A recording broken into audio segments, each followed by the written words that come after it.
¿En cuántos libros habrá podido aparecer la figura de María Magdalena? Seguro que en decenas, en cientos. ¿Pero quién era María Magdalena?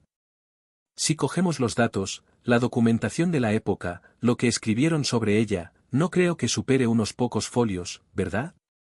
Bueno, pues sobre el misterio de María Magdalena, vamos a hablar hoy, de este extraño, curioso y enigmático personaje. Algunas preguntas siempre circulan sobre ella, sobre su origen, sobre si realmente estuvo tan cerca, tan próxima a la figura de Jesús de Nazaret. ¿Acaso ella era una de las protagonistas en esas bodas de Caná? Vamos a averiguar el misterio acerca de si realmente hubo una relación más allá de lo que oficialmente reconoce la Iglesia entre Jesús y María Magdalena. Durante la Edad Media, fue en cierto modo apoyada por algunos elementos que estaban vinculados, sobre todo en Europa occidental, a tradiciones de origen pagano. En realidad, si nos vamos a la historia, es decir, si alguien quisiera ahora mismo rebatir, por ejemplo, la obra El Código da Vinci de Dan Brown, que intentara con base en los textos demostrar que no había absolutamente ningún punto por donde coger la relación de María Magdalena con Jesús más allá de lo que sabemos hoy en día, seguramente tendría razón, porque se trata fundamentalmente de una gigantesca construcción del siglo XX con apenas sustento histórico. Incluso aunque nos fuéramos a algunos evangelios apócrifos y algunas historias, realmente lo que hay es directamente nada sobre una posible relación de Jesús con María Magdalena. Lo que hay es una construcción basada en obras y novelas principalmente del siglo XX. El libro Enigma Sagrado empezó a desarrollar unas teorías y unas leyendas que ya existían y unas interpretaciones un poco exageradas. Estas teorías realmente se podrían desmontar sin ningún problema. Un factor muy importante es que tampoco los que han sostenido la relación entre Jesús y María Magdalena cuentan cuál es el problema de la traducción. Aquí sí que hay un serio problema de traducción de vocablos griegos antiguos, que son los que sirvieron para dirigir hacia esta posible relación, por parte de los autores de estas obras del siglo XX, algunos comentarios que aparecen recogidos, por ejemplo, en el Evangelio de Felipe. Más adelante en el vídeo volveremos a este tema. María Magdalena, nacida en Magdale, en la orilla occidental del lago Tiberíades, en Galilea, que es de donde procede el apellido de Magdalena, según los evangelios canónicos, sigue de cerca la pasión de Jesús, fue testigo ocular de la resurrección de Jesús y antes había sido objeto del milagro de la expulsión de los 7 demonios. Lo de la expulsión de los 7 demonios indica que se la consideraría como una pecadora que requirió un exorcismo. Esto lleva a la imagen peyorativa de María Magdalena como prostituta, y a pesar de que ahora se ha intentado reivindicar la imagen de que no era prostituta, sino todo lo contrario, que era una seguidora y no solo una seguidora cualquiera, sino la seguidora discípula predilecta de Jesús, sigue habiendo mucha gente que la relaciona con esta antigua profesión. Borremos este mito, es solo una leyenda que nace por la importancia y estatus que la Iglesia antigua quiso dar a otras figuras del Evangelio. Es un pasaje que refiere San Lucas en el capítulo 7 y se refiere a ella como una pecadora pública que entra en la casa de un fariseo. En ese momento Jesús era un invitado de este fariseo, y sin decir nada, unge los pies del huésped, que es Cristo, con aceite perfumado. Al final Jesús, cuando la despide, le asegura que sus pecados han sido perdonados. De inmediato, tras este episodio, Lucas recuerda cómo algunas mujeres que habían sido curadas de espíritus malignos y enfermedades, entre las que cita a María de Magdalena, seguían a Jesús a todas partes. Esta coincidencia de sincronicidades que se da en el texto de Lucas es lo que contribuyó a que se formara esa convicción de que María Magdalena y la pecadora fueran la misma persona.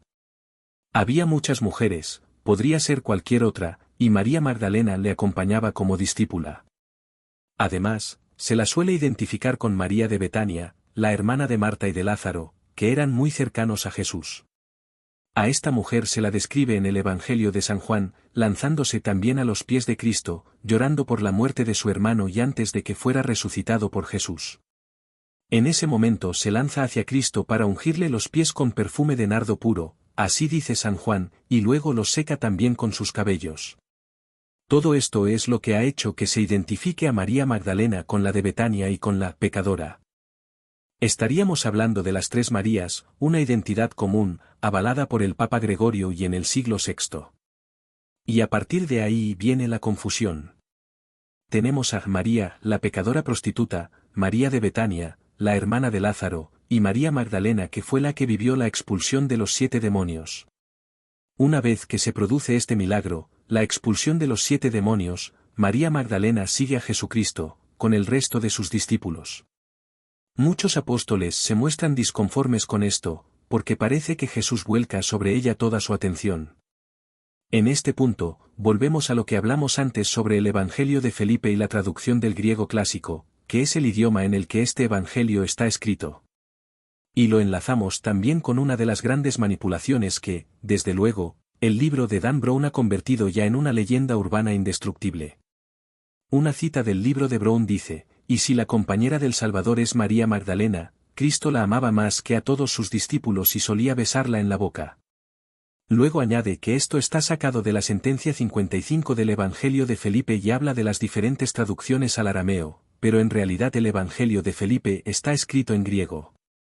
Si vamos a la fuente griega originaria, veremos que la palabra que utiliza para referirse a la compañera es koinonos, que tiene varias traducciones, como compañero, compañera, partícipe, colaborador, etc. Lo que no hay es ni una sola traducción reconocida por ningún especialista en cristianismo antiguo que diga que la palabra de ese fragmento puede ser traducida como esposa, amante, pareja, etc. Es cierto que existía una forma de agradecer entre personas dentro de los cultos de la época, que consistía en el beso, una especie de beso ritual que tenía varias formas y que significaba una forma de agradecimiento por parte del maestro espiritual o cualquier otro tipo de maestro a sus discípulos. Por esa razón, no tenía necesariamente que ser María Magdalena su amante o su esposa. ¿Qué quiere decir esto? ¿Qué es imposible? No, no lo es. ¿Y tenemos alguna prueba que lo fuera? No, tampoco ninguna, solo tenemos la elucubración de una serie de investigadores que luego aprovechó Dan Brown para hacer una novela que ha pasado a ser leyenda verdadera. Es imposible desmontar la leyenda, y en realidad solo sabemos con certeza que hubo una relación maestro-discípulo entre Jesús y María Magdalena. Pasamos a las bodas de Caná. Encontramos a la Virgen María con gran empeño para que todo saliera muy bien en la organización del festejo. Y por esta simple razón en ocasiones se vincula este acto con la pregunta de si acaso no sería su hijo el protagonista de la boda en compañía de María Magdalena. Realmente en ningún momento se deduce que ellos sean los protagonistas, sino todo lo contrario. Jesús es un huésped. Es una boda de postín donde había vino y al final tiene que hacer el milagro de convertir el agua en buen vino porque los borrachos de los invitados se lo habían terminado. Hay autores que han generado toda esta leyenda, autores como Margaret Starberg, que escribió un libro que se llama María Magdalena, esposa de Jesús.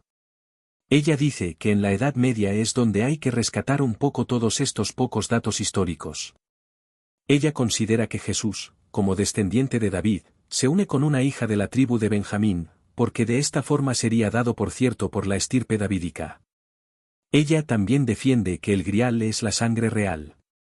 Pero como vemos, es una hipótesis totalmente cogida por los pelos, porque no se deduce para nada de los evangelios canónicos, y menos de los apócrifos, porque tampoco en los apócrifos existe nada parecido. Y fíjate que hay incluso un evangelio de María Magdalena que tiene ese nombre y no se nombra nada de las bodas de Caná ni de una posible relación más allá de maestro-discípulo entre María y Jesús. El evangelio de Felipe es bastante antiguo, posiblemente esté escrito en el siglo I y relata acontecimientos muy cercanos en el tiempo a la vida de Jesús. Pero este evangelio no forma parte del Nuevo Testamento. De hecho, muchos de los textos que se consideran apócrifos fueron descartados por los concilios que establecieron que evangelios y escritos debían formar parte del canon bíblico. Así que, de nuevo, estamos ante una leyenda sin ninguna base histórica. Ahora vamos a hablar del evangelio apócrifo de María Magdalena y sus conflictos con Pedro. El evangelio de María Magdalena, uno de los textos apócrifos encontrados en el siglo XIX, proporciona una visión alternativa, a menudo, más detallada de su papel y relación con Jesús. Este evangelio, escrito en copto y datado aproximadamente en el siglo II, revela tensiones y conflictos entre María Magdalena y otros discípulos, especialmente Pedro. La preferencia de Jesús por María Magdalena. En este evangelio, María Magdalena es retratada no solo como una seguidora devota, sino también como alguien que posee un conocimiento espiritual profundo que Jesús le ha transmitido. Un pasaje notable del texto indica que Jesús la amaba más que a los otros discípulos, lo que sugiere una relación especial basada en la confianza y el entendimiento espiritual. Esta preferencia es un punto central de conflicto en el texto, ya que Pedro y otros discípulos cuestionan la autoridad y el conocimiento de María. El Evangelio de María Magdalena describe varias ocasiones en las que Pedro se muestra incómodo y hostil hacia María. Pedro, quien es a menudo visto como uno de los líderes prominentes entre los apóstoles, expresa dudas y resentimientos sobre la importancia que Jesús otorga a María. Un ejemplo significativo es cuando Pedro dice, ¿de verdad ha hablado el Salvador en privado con una mujer y no abiertamente con nosotros? ¿Debemos todos darle la vuelta y escucharla? ¿Ha preferido ella a nosotros? María responde a estas críticas con serenidad y firmeza, defendiendo su conocimiento y revelando enseñanzas de Jesús que no son conocidas por los otros discípulos. Este diálogo subraya no solo el conflicto de autoridad y género dentro del grupo de seguidores de Jesús, sino también la tensión entre la enseñanza espiritual esotérica y la institucionalización de la Iglesia naciente. El Evangelio de María Magdalena plantea preguntas importantes sobre el papel de las mujeres en los primeros días del cristianismo y la posible marginalización de figuras femeninas clave en los textos canónicos. La preferencia de Jesús por María Magdalena, según este Evangelio, desafía la estructura patriarcal que se consolidó en la Iglesia primitiva y ofrece una perspectiva diferente sobre las dinámicas de poder y conocimiento espiritual. La relación conflictiva entre María Magdalena y Pedro ha sido interpretada de diversas maneras por estudiosos modernos.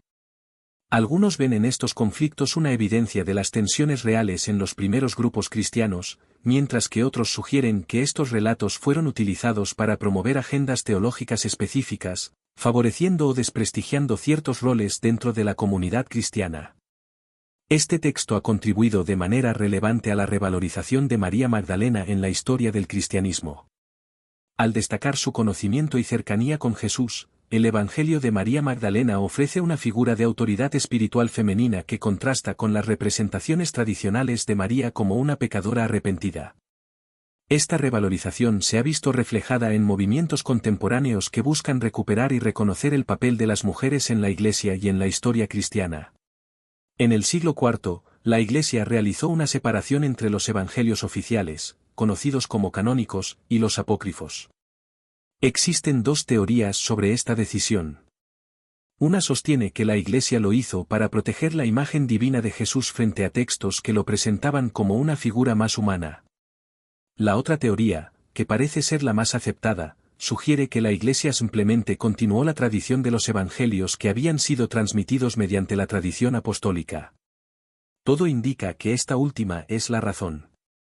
Entre los primeros grupos de la Iglesia, se optó por la tradición apostólica, rechazando versiones que cuestionaban elementos esenciales de la fe cristiana. Especialmente, se dirigió contra textos como el Evangelio de Felipe, que no apoyaban la visión de la Iglesia primitiva liderada por Pedro. Recordemos que Jesús no creó una iglesia en sí mismo, esto ocurrió después de su muerte. El Evangelio de Felipe es uno de los textos más antiguos, posiblemente escrito en el siglo I. Sin embargo, no forma parte del Nuevo Testamento. La tradición apostólica que se convirtió en los evangelios oficiales de la Iglesia se desarrolló de manera separada de otros textos que fueron apartados por razones que realmente desconocemos. Esto podría haber sido porque no formaban parte de la tradición apostólica o contenían elementos que no resultaban agradables a la Iglesia oficial. Esta interpretación interesada y sesgada es lo que muchos ven como el enigma sagrado. Ahora, hablemos de la parte más importante de la vida de María Magdalena según los Evangelios, o al menos donde sus actos tienen mayor trascendencia. Jesús sobrevive a la cruz, toma a su compañera favorita, María Magdalena, y emigran juntos al sur de las Galias, donde fundan una familia y nace una niña. Sin embargo, esta teoría no requiere que Jesús sobreviva. Otra versión sugiere que Jesús muere en la cruz, pero María Magdalena queda embarazada y se dirige a la Galia. En este punto, María Magdalena es una figura más conocida y querida, aunque no muy apreciada por el resto de los apóstoles. Su verdadera trascendencia surge después de la muerte de Jesús, alimentada por leyendas y relatos de la Edad Media. Según la tradición oriental, María Magdalena acompañó a Juan a Éfeso y luego terminó en Constantinopla. En la versión occidental, María Magdalena navega desde Palestina hasta la costa de Marsella junto a Lázaro, su hermana Marta, otras Marías evangélicas y su sierva Sara. En Provenza, realiza prodigios y evangeliza la región, donde numerosas capillas y manantiales llevan su nombre. Existe también una versión herética o grialica que sugiere la existencia de un linaje sagrado de herederos directos de Jesús y María Magdalena. Esta teoría plantea dos escenarios: o Jesús sobrevive a la cruz y vive con María Magdalena, o Jesús muere en la cruz, pero María Magdalena, ya embarazada, se traslada a Francia y da a luz a una hija llamada Sara. De esta forma, surge la historia del Santo Grial, interpretado como la sangre real de Jesús, y dando origen a un linaje que incluiría a los merovingios. Estas leyendas se fortalecieron con el tiempo, sugiriendo que algunas familias reales europeas poseían una sangre divina. Esto se asemeja a cómo Virgilio escribió la Eneida para dotar a las principales familias romanas de un origen divino. La curia católica, especialmente a partir del siglo XIII, apoyó estas leyendas para reforzar su poder. Sin embargo, la teoría herética fue muy perseguida por la Iglesia de Roma durante la Edad Media. La Iglesia no podía permitir la creencia en una presunta genética de Cristo en la tierra, ya que esto negaría la divinidad de Jesús y otros dogmas fundamentales. Por esta razón, se hizo tanto hincapié en presentar a María Magdalena como una prostituta. En la Edad Media, existía la conciencia de un linaje perdido que podría provenir directamente de Jesús, y no interesaba que esta idea se propagara, ya que atentaba contra los principios más básicos de la fe cristiana. Aunque la figura de María Magdalena ha sido objeto de numerosas reinterpretaciones y mitificaciones a lo largo de los siglos, la evidencia histórica disponible sugiere que su relación con Jesús fue la de una discípula devota.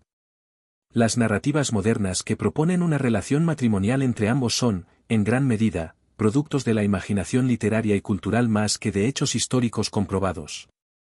Si te ha gustado el vídeo, dale al like, comparte y no olvides suscribirte, porfa. Seguiré haciendo vídeos interesantes y trabajados como este.